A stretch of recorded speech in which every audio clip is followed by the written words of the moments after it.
Halo guys, welcome back to my YouTube channel. Niatnya mau bersih-bersih mobil, buka kap mesin ada yang aneh nih.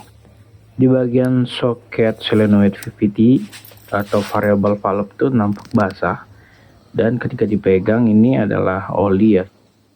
Cek part katalognya di Suzuki lumayan mahal, sekitar 600 sampai 700 ribuan. Lumayan ya. Dan kebetulan packing top headnya juga agak rembes sedikit. Jadi saya langsung aja cus ke bengkel. Saya dengar-dengar sih di YouTube dan dari info teman-teman di grup untuk solenoid valve ini bisa di repair, yaitu di bagian seal-sealnya kemungkinan sudah kaku, dan juga untuk perbaikan packing top headnya ini juga pasti bisa diganti. Nanti akan saya cari bengkel yang bisa menanganinya. Nah, ini dia bengkel langganan saya. Kebetulan bengkel ini spesialis AC sebenarnya. Cuman pemiliknya memang bisa untuk perbaikan seperti kaki-kaki dan bongkar-bongkar mesin juga kebetulan masnya bisa.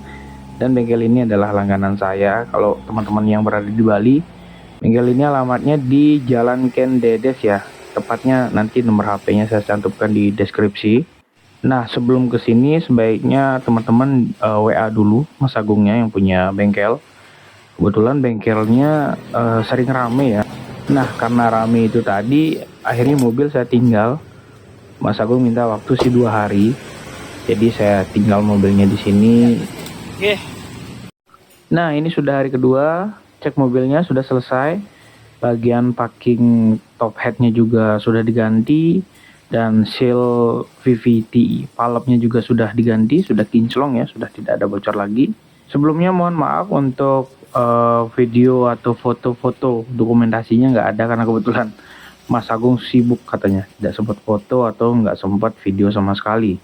Jadi saya ceritakan saja, dan mungkin referensinya banyak ya teman-teman ya. Di YouTube tuh banyak sekali caranya perbaikannya seperti apa. Nah, ini dia pemilik bengkelnya, itu Mas Agung, yang serba bisa, AC bisa, mesin bisa, kaki-kaki juga bisa. Tinggal di call aja ya teman-teman. Oke, jadi total biaya untuk perbaikannya dari penggantian packing, top head, dan penggantian seal-seal di VVT valve-nya, biayanya itu nggak lebih dari 500.000 ya teman-teman, tapi itu kembali lagi tergantung tingkat kerusakannya. Intinya sih konsultasi aja dulu sebelum mobilnya dikerjain. Enak kok diajak konsultasi. Oke. Nah, sekalian keluar ya kan. Tadi juga sempat nanya sama Mas Agung. AC-nya rada-rada kurang dingin rasanya. Tapi setelah dicek ternyata AC-nya normal. Ini menurut Mas Agung sih sepertinya ini masalah di kaca film, karena kebetulan dari 2013 ini mobil kaca filmnya belum pernah diganti. Memang sih mereknya lumayan bagus ya, Solar Guard, cuman udah 10 tahun ya wajar kali ya minta ganti. Nah, ini nih pinggir jalan ada pemasangan kaca film, promonya lumayan menarik. Apakah benar sesuai promonya? Mari kita lihat. Tuh ternyata bener, dari pilihan 250 sudah full kaca sampai di harga 2.100.000 pun ada, dan semua itu full kaca. Variatif garansinya juga dari yang 1 tahun sampai ada di 7 tahun. Apa saja bedanya?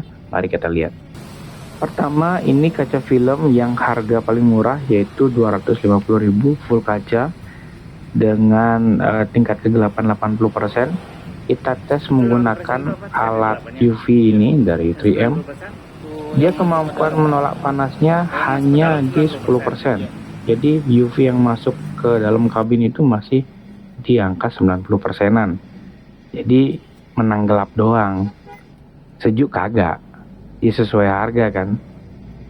Nah, ini merek yang kedua dengan tingkat kegelapan yang sama, itu 80%. Ini garansinya 7 tahun tipe ini. Kalau tadi yang paling murah itu cuma 1 tahun. Ini kita kembali tes menggunakan alat UV lagi. Kemampuan peredaman panasnya lebih tinggi, ini di 75%. Jadi panas yang masuk hanya di 25%. Jadi teorinya harusnya lebih terasa adem ya di dalam kabin. Nah, selanjutnya ini harga yang 650.000 full kaca. Ini garansinya selama 5 tahun, dan untuk kemampuannya meredam panas itu juga di 75%, jadi yang masuk di 25%. Untuk garansinya malah ini agak turun sedikit, ini di 5 tahun, sedangkan yang tadi yang lebih murah 100.000 itu kemampuannya bisa di 7 tahun. Nah, akhirnya yang saya pilih adalah yang harga Rp650.000.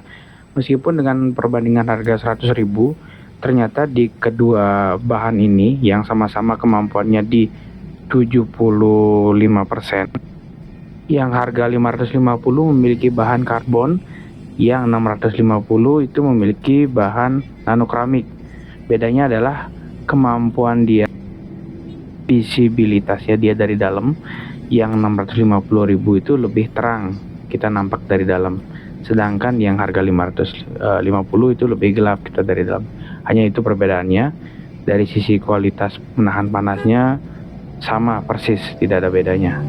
Jadi menurut saya pribadi lebih worth it di harga Rp650.000. Kalau untuk kualitas yang lebih bagus, di atasnya masih banyak. Ada 800, 900, bahkan ada 2 juta sesuai press listnya tadi. Cuma kembali lagi kita berpatokan ke kemampuan masing-masing dan kebutuhan masing-masing. Dan secara pribadi saya tidak terlalu mementingkan merek, tapi kita berpatokan kepada alat tester UV tadi. Kalau memang teman-teman punya budget lebih, tidak masalah beli yang bermerek dengan kualitas sudah pasti bagus dan terjamin. Yang penting garansinya dipastikan dari awal supaya tidak menyesal di kemudian hari. Oke, semoga video ini bisa menjadi referensi buat teman-teman sekalian yang membutuhkan maintenance untuk mobilnya. Thanks for watching and see you on the next video. Thank you.